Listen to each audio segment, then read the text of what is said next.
इस तरीके से मैंने कपड़ा लिया है, जो वुलन वाला सूट होता है वो वाले सूट का कपड़ा है, और उसी के जो पजामी होती है, सलवार होती है साथ में, उसी की सलवार का मैंने कपड़ा एज अ लाइनिंग लिया है। तो आपके पास इस तरीके से कोई भी पुराने वुलन का सूट पड़ा है वो कपड़ा ले सकते हैं, लाइनिंग ले सकते हैं। अगर नहीं है तो आप ओल्ड जो बेडशीट होती है उसमें से भी बना सकते हैं। तो इस तरीके से ये 2 टुकड़े लिए मैंने, एक अपर पोर्शन और एक लाइनिंग के लिए। इसके मेजरमेंट बता देती हूँ मैं आपको क्या है। ये है 19 इंच और इसकी लंबाई मैंने ली है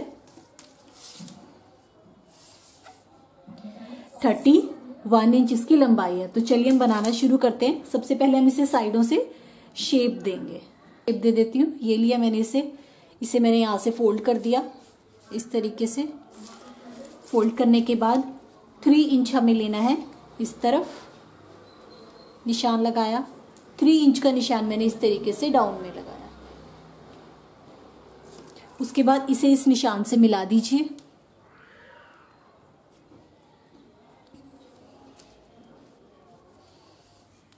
ये मैंने मिला दिया, इसकी कटिंग कर लीजिए। इस तरीके से मैंने इसे शेप दे दी। ये देखिए, जैसे शेप इधर दी है सेम हम इस तरफ भी दे देंगे।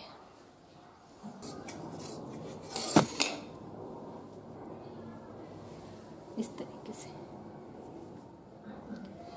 तो ये मैंने शेप दे दी इस तरफ भी और इस तरफ भी। अब हमें क्या करना है, ये सीधी तरफ इसे रखना है इस तरीके से, इसके ऊपर रखा।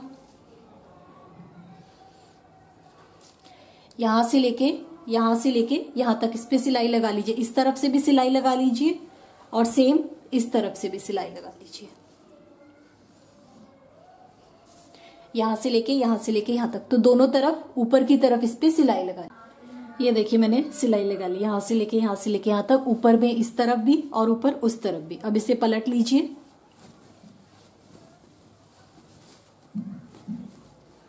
ये मैंने इसे पलट लिया इस तरीके से, कॉर्नर्स निकाल के।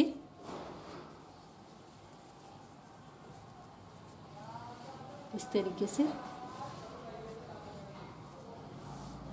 अब इस पे यहां से सिलाई लगाना शुरू करते हुए टॉप स्टिच, यहां से टॉप स्टिच लगाते हुए, यहां से लगाते हुए पूरे पे टॉप स्टिच लगा लीजिए और इसे 1 पीस बना लीजिए। ये मैंने इस पे टॉप स्टिच लगा लिया। तो इस तरीके से 1 पीस हमारा ये रेडी हो गया। अब हमें क्या करना है, यहां से इसका सेंटर पॉइंट ले लीजिए।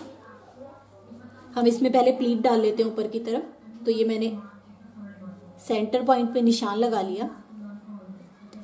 तो हम इसमें 2 प्लीट डालेंगे। सेंटर पॉइंट पे निशान लगाने के बाद 2 इंच आपको सेंटर पॉइंट से इस तरफ आना है। उसके बाद 1.5 इंच पे एक और निशान लगाना है। तो 2 निशान लगा लिए सेंटर पॉइंट से, 2 इंच, उसके बाद 1.5 इंच। अभी जो 2 इंच का निशान लगाया है इसे इस तरीके से 1.5 इंच के निशान के ऊपर रखना है इस तरीके से। तो ये हमारी एक प्लीट बन जाएगी। ये मैंने इसे पिन अप कर दिया इस तरीके से। सेम इस तरफ भी हमें प्लीट डालनी है। पहले 2 इंच, उसके बाद 1.5 इंच। अब ये 2 इंच वाला 1.5 इंच के ऊपर रखा और इस तरीके से प्लीट डाल ली। ये देखिए, तो ये हमारी 2 प्लीट डल गई इसके ऊपर। तो अब यहां से लेके यहां तक इस पे सिलाई लगा लीजिए। जैसे इस पे 2 प्लीट डाली है उस तरफ भी सेम इसी तरीके से 2 प्लीट लगा ली। तो 2 प्लीट मैंने इस तरफ डाल दी और 2 प्लीट मैंने इस तरफ डाल दी। अब आपको क्या करना है, यहां से नीचे तक हम सिलाई लगाएंगे। 2.5 इंच इस प्लीट पे निशान लगाया, 2.5 इंच यहाँ पे मैंने निशान लगाया इस तरीके से प्लीट को बिछाते हुए। अब यहां से लेके यहां तक सिलाई लगा लीजिए, यहां से लेके यहां तक सिलाई लगा ली। पे सिलाई लगा ली यहां से यहां तक, यहां से यहां तक, इस पे भी, इस तरफ भी और उस तरफ भी। तो इस तरीके से मेरा रेडी हो गया। अब हम इसे नीचे से शेप देते हैं। तो नीचे से शेप देने के लिए आपको क्या करना है, इसे इस तरीके से फोल्ड कर लीजिए। फोल्ड कर लिया, यहाँ नीचे की तरफ से हम इसे शेप देंगे। तो यहाँ से शेप दे देते हैं। 3 इंच यहाँ से आपको ऊपर की तरफ जाना है।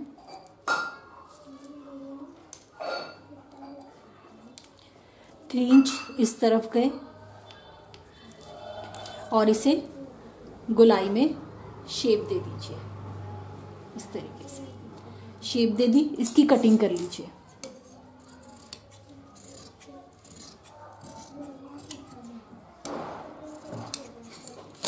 ये मैंने इसकी कटिंग कर ली। जैसे शेप यहाँ दी है सेम उसी तरीके से इस तरफ भी दे दीजिए।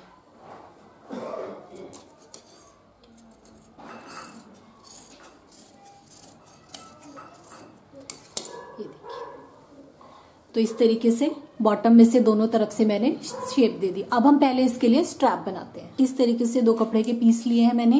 इसके मेजरमेंट बता देती हूँ। ये है 4 इंच। वैसे अगर स्ट्रैप की लंबाई आप लंबी रखना चाहें तो लंबाई इसकी बढ़ा सकते हैं, और इसकी लंबाई है 34 इंच इसकी लंबाई है। अब हमें करना क्या, पहले स्ट्रैप को फोल्ड करके रेडी कर लीजिए। 1 फोल्ड, 2 फोल्ड और एक और फोल्ड। इस पे सिलाई लगा लीजिए और इस पे सिलाई लगा। स्ट्रैप्स को मैंने सिलाई लगा के रेडी कर लिया। अब हम इसे ज्वाइन कर लेते हैं इसके साथ। इस तरीके से लिया। एक स्ट्रैप लेनी है आपको, यहाँ पे रखनी है। इस तरीके से रखा मैंने इसे इसके ऊपर, ये जो हमारा कट है। फिर इसे यहाँ से घुमा लीजिए इस तरीके से, इसके ऊपर रख दीजिए। यहाँ पे इसके ऊपर रख दिया। एक उस तरफ रख दी, एक इस तरफ रख दी। अब यहाँ से लेके यहाँ तक सिलाई लगा लीजिए और यहाँ से लेके यहाँ तक। तो एक स्टेप इस तरफ और एक स्टेप दूसरी तरफ जोड़ लीजिए, लगा ली। एक स्टेप मैंने इस तरफ लगा ली सिलाई से। ये देखिए इस तरीके से सिलाई लगाई, यहाँ से लेके यहाँ तक। तो एक स्टेप इस तरफ लग गई, एक स्टेप हमारी इस तरफ लग गई। अब हमें क्या करना है, यहाँ पे जो नीचे राउंड वाला पोर्शन है, ये जो राउंड वाला पोर्शन है, यहाँ पे हम प्लीट डालेंगे ताकि हमारा इसका बेस अच्छा बने। उसके लिए हमें क्या करना है, इसे इस तरीके से राउंड में फोल्ड करना है। जो ये राउंड वाला बिल्कुल पोर्शन है, इसे इस तरीके से फोल्ड कीजिए। ये प्लीट्स हमें 4 तरफ डालनी है, चारों राउंड्स में, 1, 2, 3 और 4। तो अब मैं आपको एक में बता देती हूँ कैसे डालनी है, बाकी में आपको उसी तरीके से डालनी है। तो इस तरीके से फोल्ड किया। ये फोल्ड करने के बाद 1/2 इंच से 1 और 2 पॉइंट ज्यादा 3/4 इंच आपको इस पे निशान लगाना है। यहाँ पे 3/4 इंच की हम प्लीट डालेंगे, 1/2 इंच से 2 पॉइंट्स ज्यादा। और इसकी लंबाई आपको रखनी है 2.5 इंच। 2.5 इंच आपको इसकी लंबाई रखनी है। इसे इससे मिलाना है इस तरीके से, ये देखिए। उसके बाद यहां से लेके यहां तक इस पे सिलाई लगा लीजिए। तो 1, 2, 3 और 4 चारों जो राउंड्स हैं उसमें इस तरीके से प्लीट लगा लीजिए, निशान लगाया था। तो इस तरीके से जब आप इस तरफ से देखेंगे तो ये देखिए इस तरीके से हमारी इसमें प्लीट डली है। तो जैसे प्लीट ये डाली है वैसे ही 1, 2, 3 और 4 बाकी 3 कॉर्नर्स पे भी डाली, प्लीट्स इसमें डाली 1, 2, 3 और 4। तो चारों कॉर्नर्स में मेरी प्लीट डल गई। जैसे एक डाली थी वैसे ही बाकी की भी डाली है। ये देखिए इस तरीके से यहाँ पे हमारी प्लीट आएंगी। तो यहाँ पे हमारा इस तरीके से बेस अच्छा लगता है, बेस बन जाता है इसका काफी अच्छा। अब हमें क्या करना है, अब हम इसमें पहले जिप लगाते हैं, फिर हम इसे फाइनल फिनिश करेंगे। तो ये मैंने जिप ली है। जिप हमें किस साइज की लेनी है, यहाँ से लेके यहाँ तक, इस साइज की। तो ये मैंने इस तरीके से जिप ले ली। देखिए यहाँ से लेके यहाँ तक, जो एक्स्ट्रा हो गए हम बाद में काट देंगे। अब हमें करना क्या है, ये जिप ली और एक रनर चाहिए। तो जिप का एक पीस मैं यहाँ अटैच करूंगी, एक पीस मैं यहाँ अटैच करूंगी। तो इसे मैं खोल लेती हूँ इस तरीके से।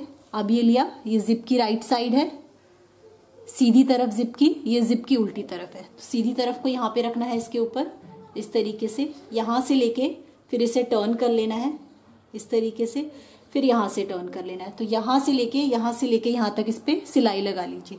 एक पीस इस तरफ लगाना है, सेम उसी तरीके से ये जो दूसरे वाला पीस है जिप की सीधी तरफ अंदर की तरफ रखनी है आपको। ये सीधी तरफ अंदर की तरफ है।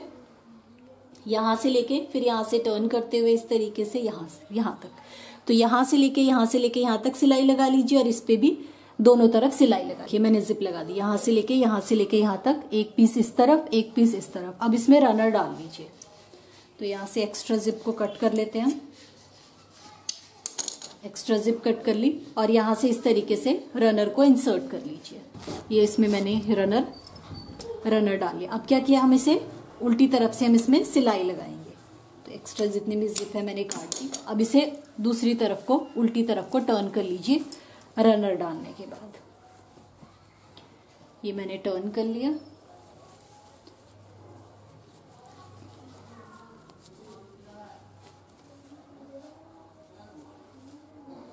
इस तरीके से। अब एक सिलाई यहां से लेके यहां तक लगा लीजिए, यहां से लेके यहां तक, और एक सिलाई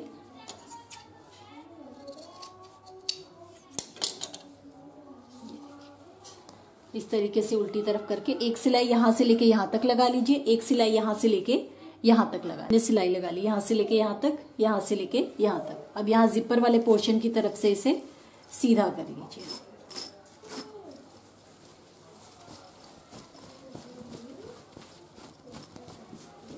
इस तरीके से मैंने इसे सीधा कर दिया। तो ये हमारा बैग बिल्कुल रेडी टू यूज है, बिल्कुल रेडी हो। इसमें कुछ कपड़े डालिए तो इस तरीके से इसका लुक आएगा। देखिए इस तरीके से बिल्कुल रेडी हो गया है। यहाँ साइड में देखिए, इसके साइड में देखिए प्लीट्स है इस तरीके से, फ्रंट और जो इसकी जिपर है इस तरीके से देखिए, काफी वाइड ओपनिंग है इसकी जिपर की इस तरीके से। तो इस तरीके से हमारा ये बैग बिल्कुल रेडी टू यूज है, बिल्कुल।